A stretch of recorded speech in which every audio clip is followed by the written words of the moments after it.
Hi అండి, welcome to Yog stock. అందరూ బాగున్నారు కదా? Thank you for supporting my videos అండి.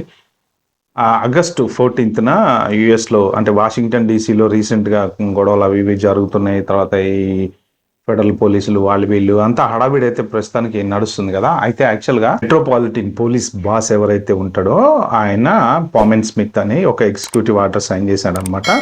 అంటే ఇది ట్రంప్ సైన్ చేసిన ఎగ్జిక్యూటివ్ ఆర్డర్ కాదు, కానీ అండర్ ది ఫెడరల్ డైరెక్షన్ ఆయన ఇచ్చినటువంటి ఎగ్జిక్యూటివ్ ఆర్డర్. ఏంటంటే పోలీసులకి ఇప్పుడు ఎవరైతే పోలీసులు సెర్చ్ చేస్తున్నారో స్టాప్ అండ్ సెర్చ్ అనేది స్టార్ట్ చేసి వాళ్ళందరినీ సెర్చ్ చేసి వాళ్ళ డీటెయిల్స్ ఐస్ వాళ్ళకి ఇవ్వమని చెప్పేసి ఈ ఎగ్జిక్యూటివ్ ఆర్డర్లో ఉందన్నమాట.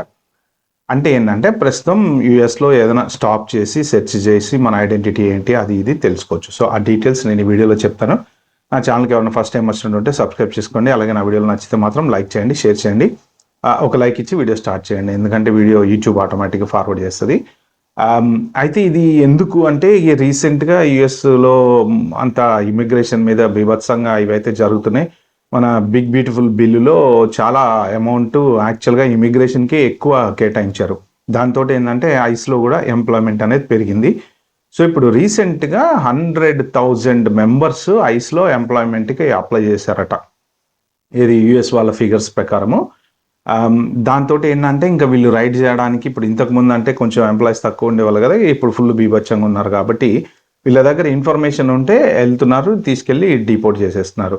1.6 మిలియన్ ఇల్లీగల్స్ ఉన్నారు ఓవరాల్గా అని చెప్పి యుఎస్ గవర్నమెంట్ వాళ్ళు చెప్తా వచ్చారు. రీసెంట్గా కొంతమందిని పంపించడం వలన చాలా మందికి యుఎస్లో ఉండే వాళ్ళకి అరౌండ్ 1 మిలియన్ మందికి జాబ్స్ కూడా వచ్చినాయి అని చెప్పి చెప్తున్నారు. మరి అది ఎంతవరకు నిజమో నాకైతే తెలియదు, కానీ చాలా చోట్ల రైట్స్ అయితే మాత్రం బీభత్సంగా జరుగుతున్నాయి, immigration raids, there is no doubt about it. అయితే కొత్తగా స్టాప్ అండ్ సెర్చ్ లేకపోతే ట్రాఫిక్ స్టాప్స్ అనే దాని పేరుతోటి ఈ ఎగ్జిక్యూటివ్ ఆర్డర్ వచ్చింది. మీకు లింక్ కింద డిస్క్రిప్షన్లో పెడతా, మీరు కూడా ఒకసారి చూడండి. అయితే దీని ఎయిమ్ ఏంటంటే మెయిన్ ఇల్లీగల్ వాళ్ళని పట్టుకోవడానికే ఈ ప్లాన్ చేశారు వీళ్ళు. వాళ్ళ డీటెయిల్స్ పోలీస్ వాళ్ళు తీసుకెళ్ళి ఐస్ వాళ్ళకి ఇస్తారనమాట. అది యాక్చువల్గా దీంట్లో ఉన్న రూలు. సో ఇప్పుడు ఎవరినైనా ఏ కారు ఆపి సెర్చ్ చేస్తే వాళ్ళు అన్డాక్యుమెంటెడో లేకపోతే ఇల్లీగలో వాళ్ళకి వీసా లేదో ఇలాంటివి ఉన్నాయి అనుకోండి, వాళ్ళ డీటెయిల్స్ వెంటనే వీళ్ళు ఐస్కి ఇవ్వాలి వాళ్ళ రూల్ ప్రకారం. ఐస్ వాళ్ళు వచ్చేసి ఇమీడియట్గా వాళ్ళని పట్టుకోవడం, తీసుకెళ్ళడం, డిపోర్ట్ చేయడం, వాట్ ఎవర్ ద ప్రాసెస్ అది జరిగిపోతూ ఉంటుంది.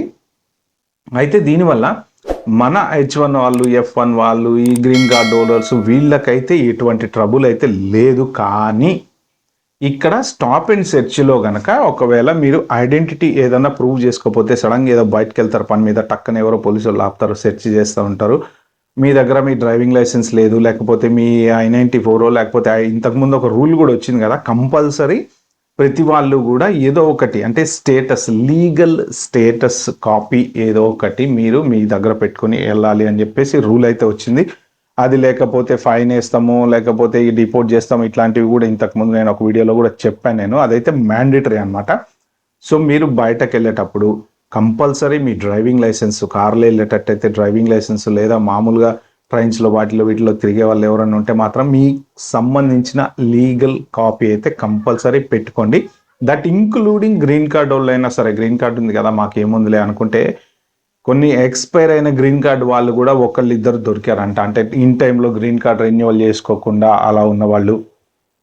అయితే దీంట్లో వాళ్ళు ఒకవేళ ఫర్ సపోజ్ ఒక ఎంప్లాయీని సెర్చ్ చేశారనుకోండి, డాక్యుమెంటెడే, జాబ్ ఉంది, ఆఫీస్కి వెళ్తున్నాడు, వస్తున్నాడు, ప్రాబ్లం ఏం లేదు. కానీ ఒకవేళ ఐడెంటిటీ ప్రూవ్ చేసుకున్న అంటే ఆన్ ద స్పాట్లో కనుక మీరు మీ ఐడెంటిటీని ప్రూవ్ చేసుకోలేకపోతే ఏంటంటే మళ్ళీ ఇక మీ ఎక్స్ట్రా వెట్టింగ్ అనేది జరుగుతుంది. మళ్ళీ మనం పోలీస్ స్టేషన్కి వెళ్ళడము, అక్కడ ప్రూవ్ చేసుకోవడం, లేకపోతే ఇంటి నుంచి ఎవరో డ్రైవింగ్ లైసెన్స్ తీసుకురమ్మని చెప్పడము. బట్ ఆన్ ద స్పాట్ ఉన్నప్పుడు చూపించడం అయితే బెటర్ అనమాట. దానికి తోడు ఇంకొకటి ఏంటంటే నెక్స్ట్ ఈ క్రిమినల్ యాక్టివిటీ ఎవరికైతే ఉందో ఇన్ ద పాస్ట్, అది ఏ వీసా మీద ఉన్న వాళ్ళు, లీగల్గా ఉన్నటువంటి వీసాల మీద ఉన్న వాళ్ళు, ఎవరెవరి దగ్గర పోలీస్ ఇన్ఫర్మేషన్లో డేటా అనేది ఉంటుందో ఏదో ఒక రకంగా, అంటే 10 మంది కొట్టుకుంటుంటే మనకేం సంబంధం లేకపోయినా అక్కడ మనం ఉండి ఏదైనా కేసులో వెళ్ళి పోలీస్ స్టేషన్లో సంతకం పెట్టడానికో సంథింగ్, ఆ కేసు పోలీస్ స్టేషన్ దాకా వెళ్ళడమో, పోలీస్ ఇన్వాల్వ్ అయిన గొడవలు, డొమెస్టిక్ వయలెన్స్లు మన దగ్గర బీవచ్చాం. మనం ఏంటంటే ఇండియాలో రప్ప కొట్టుకుంటుంటాం, పక్కింటోడు కూడా పట్టించుకోడు, ఎందుకంటే అక్కడ గోళాలకి అవి కామనే. యూఎస్లో ఏంటంటే అది అంత డొమెస్టిక్ వైలెన్స్ సహించరు. పక్కింటోడు ఎంబడే ఫోన్ చేస్తాడు, పోలీసు వాళ్ళు వస్తారు. సో ఆ డొమెస్టిక్ వైలెన్స్ కేసులు ఏమైనా ఉన్నా, ఇలాంటి క్రిమినల్ రిలేటెడ్ కేసులు కానీ ఎనీథింగ్ పోలీస్ రిలేటెడ్ కేసులు ఉన్న వాళ్ళు, దట్ ఇంక్లూడింగ్ గ్రీన్ కార్డు వాళ్ళకు కూడా యాక్చువల్గా అంటే ఇది న్యూస్లోనే చదివాను నేను. గ్రీన్ కార్డు వాళ్ళకు కూడా ఎవరైనా సరే అలాంటివి ఉన్నాయి అంటే ఎయిర్పోర్ట్లోనే వాళ్ళని ఆపేయటము, డీటైన్ చేయడము జరుగుతున్నాయి అని చెప్పి. మరి ఇది ఎంతవరకు రియాలిటీ అనేది నాకు తెలియదు. ఎవరికైనా ఇట్లాంటి ఎక్స్పీరియన్స్ ఉన్నా లేకపోతే మీకు ఎవరికైనా తెలిస్తే కింద కామెంట్ అయితే మెన్షన్ చేయండి. మీరు మాత్రం డెఫినెట్గా బయటకు వెళ్ళినప్పుడు మాత్రం ప్రాపర్ ఐడెంటిటీ తీసుకొని వెళ్ళండి. ఒకవేళ మీలో గనక ఎవరైనా ఓవర్ స్టేలు ఉన్నా లేకపోతే ఇల్లీగల్ ఇన్ ద సెన్స్ మీరు వీసా మీదనే ఉంటారు కానీ తెలియకుండా మీ I-94 ఎక్స్పైరీ అయిపోవటమో, లేకపోతే ఎక్స్టెన్షన్ అప్లై చేస్తే రాకపోవటమో, లేకపోతే H1 ఇప్పుడు మనకి 60 days గ్రేస్ పీరియడ్లో ఉండడమో, ఇలాంటి అన్నీ కూడా ప్రాబ్లమే అనమాట. జస్ట్ పేరోల్ రన్ చేసుకుంటా అక్కడ ఉండడమో.